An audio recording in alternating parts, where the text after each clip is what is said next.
Next, we're going to add French knots in the center of each peony. Come up from the back of your fabric, hold the needle in your right and the other piece of floss in your left, and wrap it around your needle one time before going back down. Don't go through the same hole that you came up through, just go a little bit next to where you came up.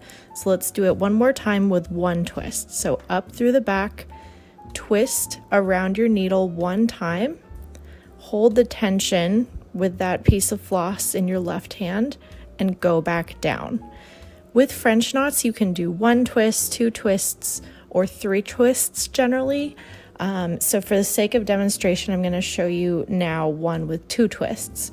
So you come up from the back the same way, and now we're just going to wrap two times. So 1, 2, and then back down. And make sure you hold that tension with your left hand, because that's what's going to get you the little knot. If not, you're going to end up with a big loop and it's going to look a little weird. And these take a lot of practice, so I find that it's easier to start with a one twist French knot, but then you can move on to two twists and three twists as you see fit and as you're more comfortable.